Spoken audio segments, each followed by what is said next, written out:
Mm. Yeah. This is 43 Ways podcast, and we're ready to launch season 2. So tune in. Today, we've got a great show.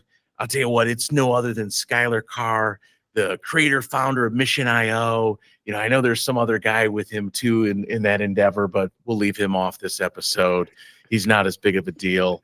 Skyler is joining us internationally. He's over in Switzerland. Yes, folks, international. 43 Ways today just went international. Yes, sir. We're recording at like 10 a.m. our time, which means Skyler is up at 4. Sure, it's not 4 p.m.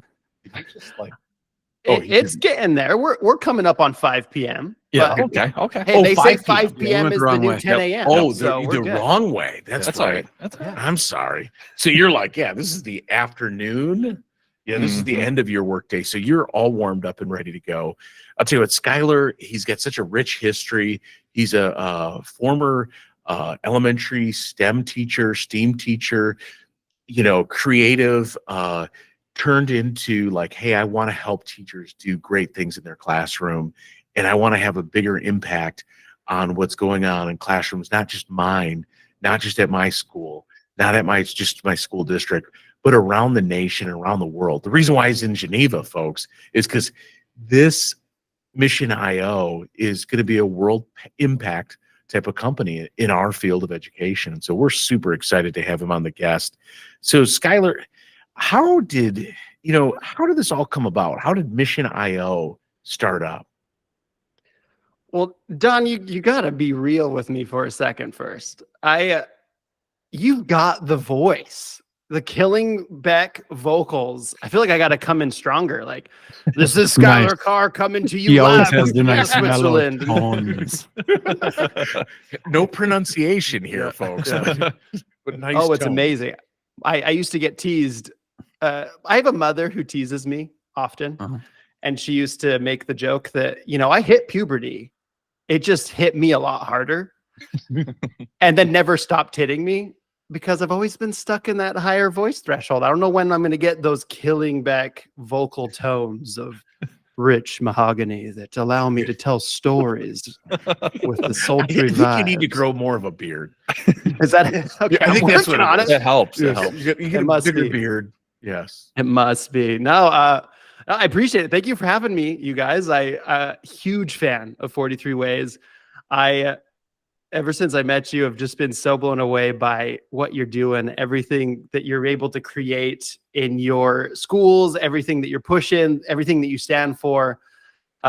Because I feel like it's been rare that I've met someone that shares my vision as strongly as you guys do.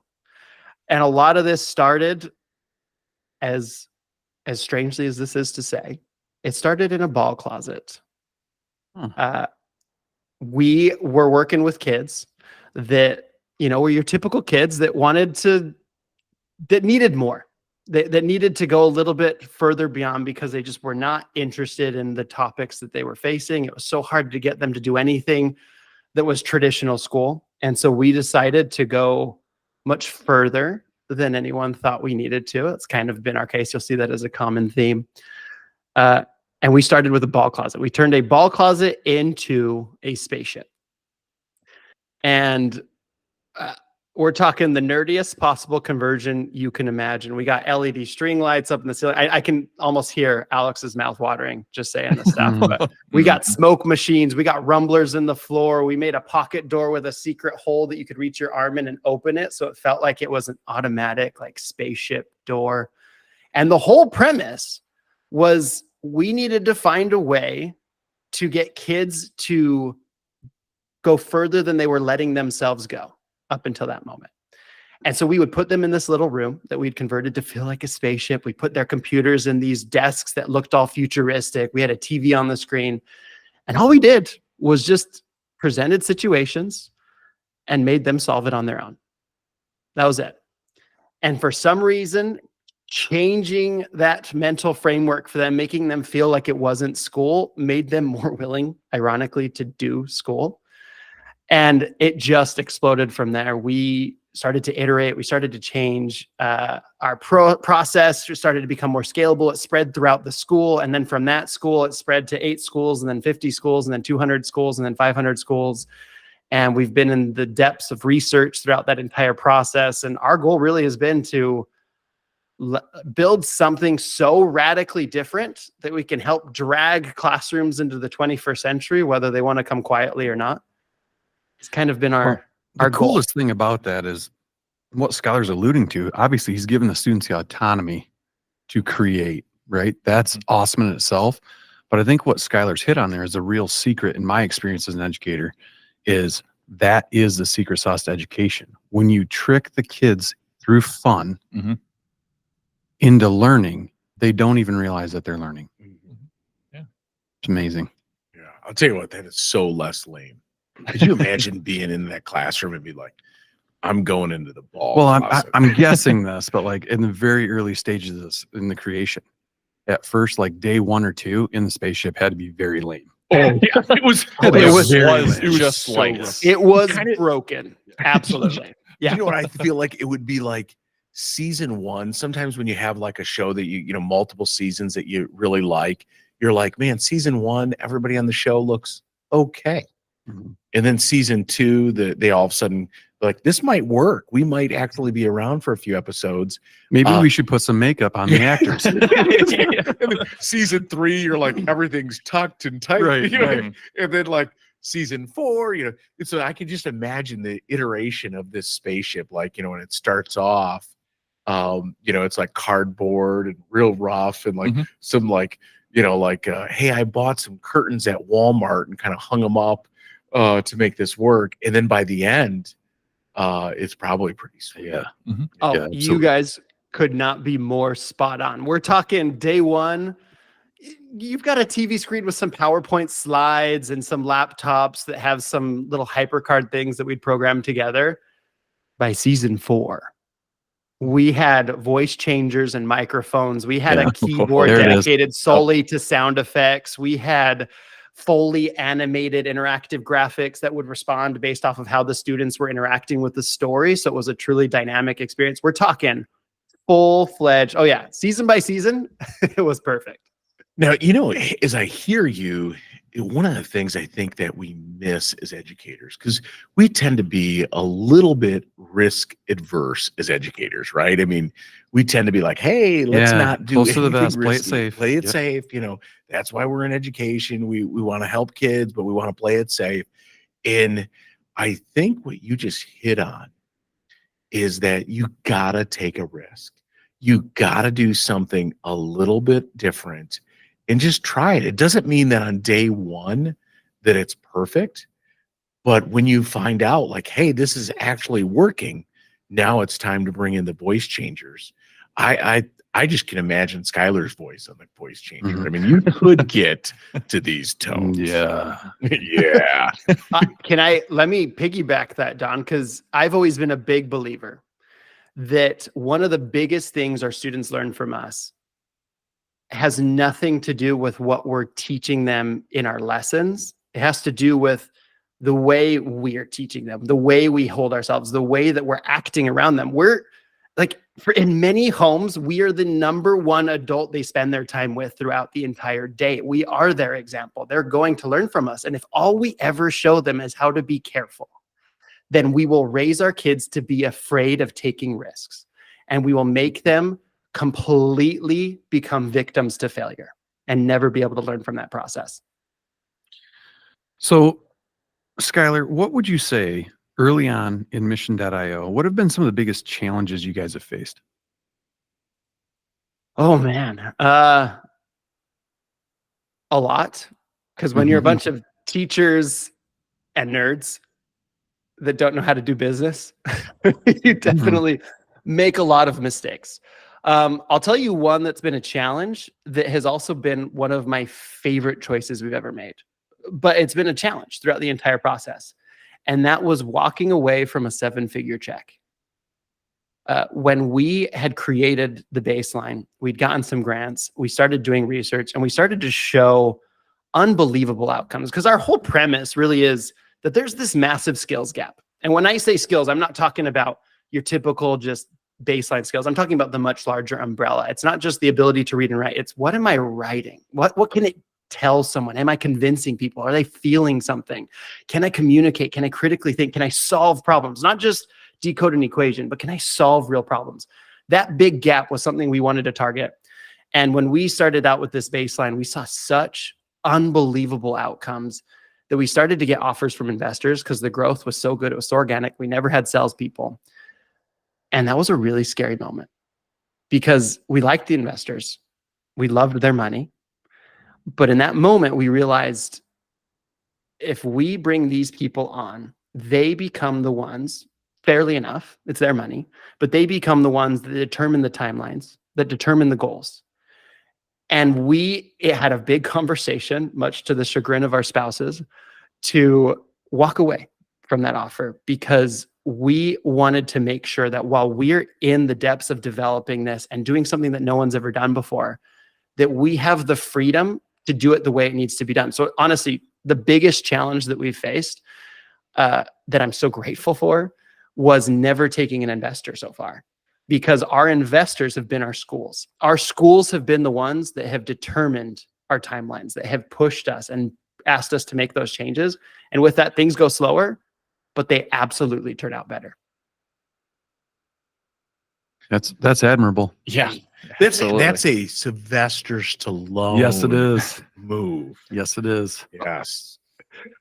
What's that? What I'm not following. What's this? Oh, you don't know the story? No, I You've don't. never heard me tell this story? No. So it's Chuck Wepner is actually the physical embodiment of Rocky Balboa. And so Sylvester Stallone is sitting, ringside, watches the match of Chuck Wepner. I think it was Muhammad Ali. And at the end, obviously, Muhammad wins. But Sylvester goes home and writes the script for Rocky Balboa based on Chuck Wepner and that fight, just changes a little thing like the win at the end. Right. And then goes to the studios and says, hey, I want to, sell this to you and everything. And they made him a good offer, and they made Chuck Wepner a good offer. But Sylvester Stallone turned him down. He said, no, I'm gonna hold off. I want to play Rocky Balboa. And so they offered him like a crazy, offer for the script and the right to play Rocky Balboa at actor's minimum wage, Which is huge for him because he didn't have any money at the time. No money. So it would be like you, like, hey, I got a 7-figure check. No, thanks. Yeah. And so he turns it down. And then later, Chuck Wepner is working as a liquor store clerk, and Sylvester Stallone is like in his probably third or fourth mansion, and super uber successful because he said no and believed in himself. He believed in his talent, had that confidence, like, I know I can do this, and took that risk. Mm-hmm. Oh, that's fitting. Thanks for the backstory. I was like, what? How does that relate? But yeah. So thank you for talking about your challenges. I know that, you're working through those, and it's awesome to hear. So what about your job brings you joy right now? Like, what do you get out of bed for every day? Much different stuff than I thought would, honestly. What's been so fun is all growing up, I always wanted to be an educator, and I always wanted to be an entrepreneur. And those were really weird combinations. And of course, life has its way of just throwing us in to whatever course we need to be on. So I've loved how mine's kind of come together in a really beautiful way. But what I was doing the other day, I was cleaning out this old box, and I found this old folder that had goals that I'd written as a teenager. And I was like, oh, this is cool. Let's see what I've accomplished so far. And on that sheet, I was looking at these goals. I don't know if any of you have run into old goals that you wrote and just felt totally embarrassed by this snapshot of the person you used to be, how shallow or how short-sighted or ill-conceived your whole notion of what happiness was. Because it was a lot of just traditional things of like, I want to make this much money, and I want to do this. I want to have this many properties. I want to drive this car. And now when I look at the things that I get excited about, the things that bring me joy, the things that I find are starting to encapsulate my goals have nothing to do with any of the finances, any of the material or possessions. what I love, Alex, is the personality of the company, for example. It's such a weird thing that a lot of people don't talk about, but the fact that I've gotten to handpick every single one of my colleagues, and I've built this team of unbelievable talent, dedication, passion. They're people I love to be around, and that has turned into this personality of an organization where we have these jokes, and I get teased openly in these meetings. I mean, how often does a CEO get just relentlessly teased? And I love this, seeing these things take place. I know it might stress some people out.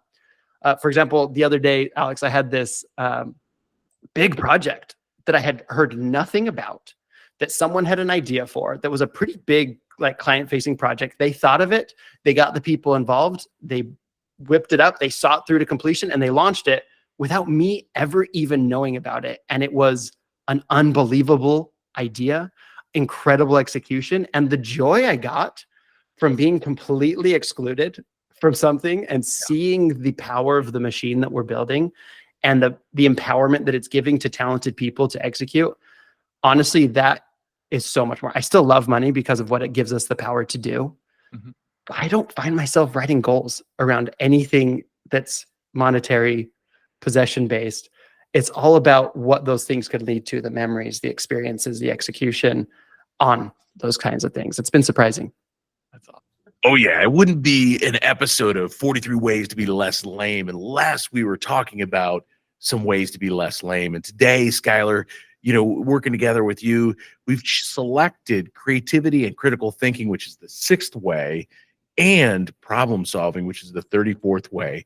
Can you explain why these ways stuck out to you? What drew you to these two? Because we had you pick a few, and these were two that drew you in. So why? Well, it's a testament to how good 43 Ways is, because I had to cheat when you limited the number that I could say I wanted to by combining. And I also love how, as you're going through the ways, some readers might not notice, but the way that it spirals. And a lot of the different ways complement each other and build on each other. And this is one of those instances where I love the way that you've designed this play out, because it's exactly what we try to focus on as we help educators start to get this understanding. 100 years ago, you do a survey with all of the Fortune 500 companies, the number one key skills, or the key skills that they want in their employees, are reading, writing, and arithmetic. And so we build an entire educational system. We build resources, we build tools, we build assessment systems around measuring and building reading, writing, and arithmetic skills.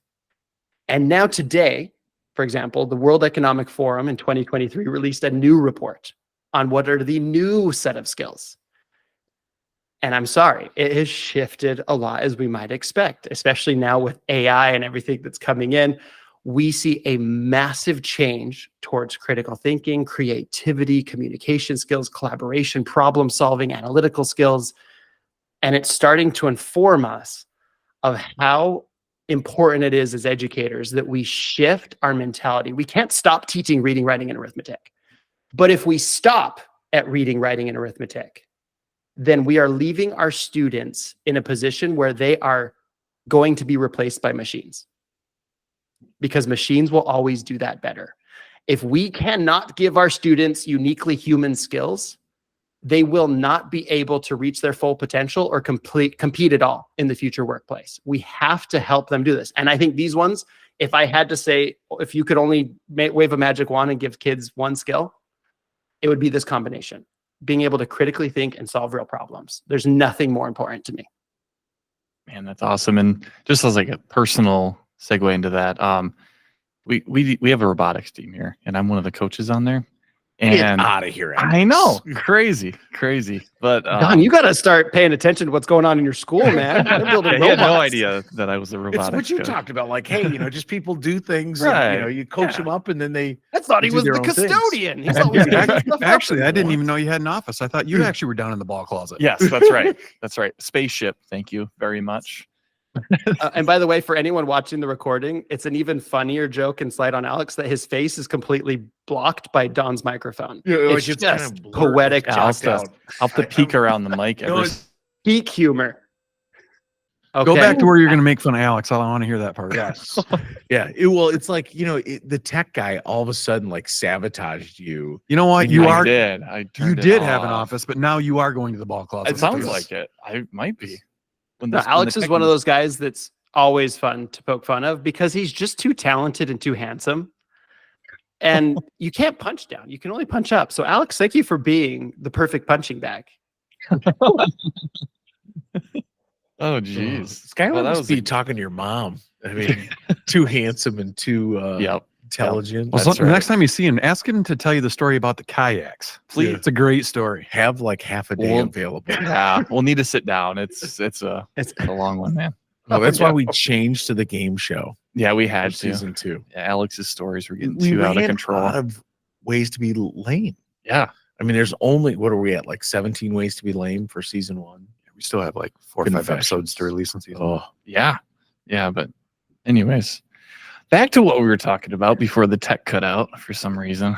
I was talking about robotics and how that related into preparing kids for jobs that don't exist yet. And the coolest thing is, like, they're actually building a robot, but the part of the most important skills that they learn is social skills. It's like talking about the robot, talking about the technology that they learn. And it's so fun because they can like talk to future employers and about the robot and the design process and the creative ways that they've solved issues.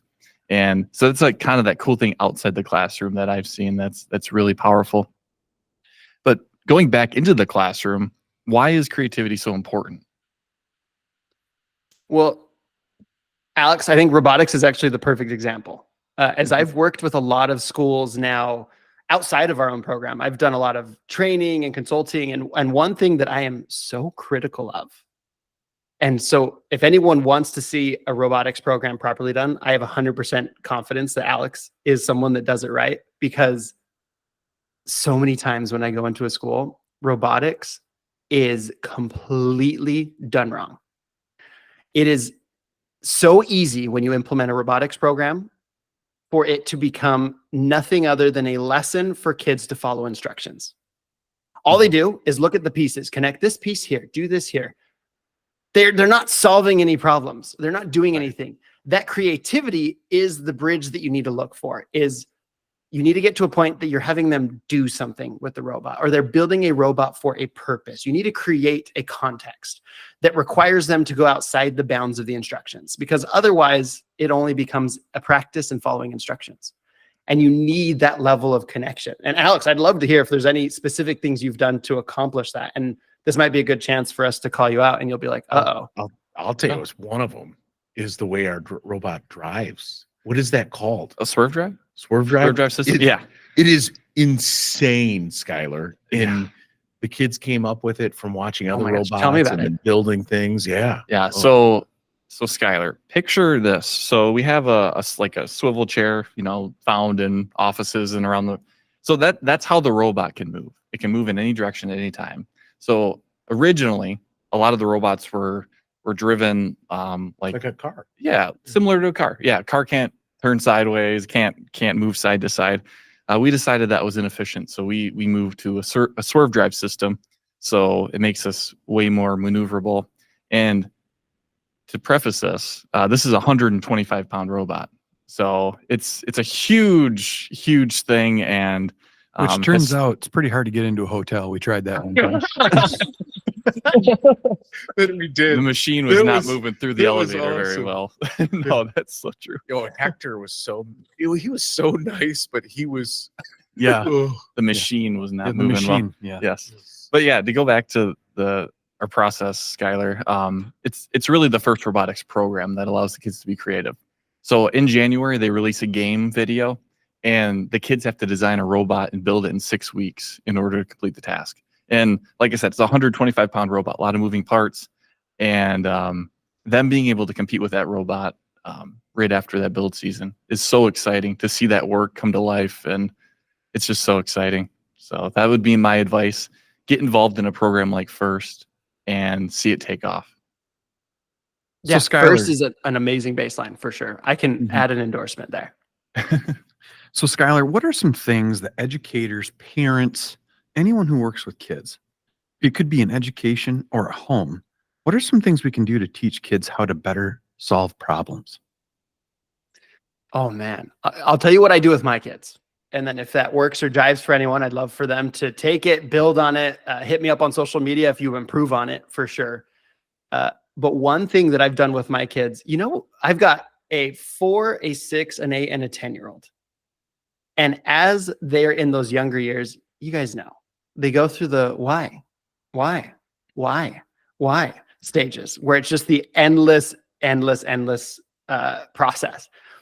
As an early father, I made this decision that I was never, ever going to use the phrase just because, or because that's the way it is.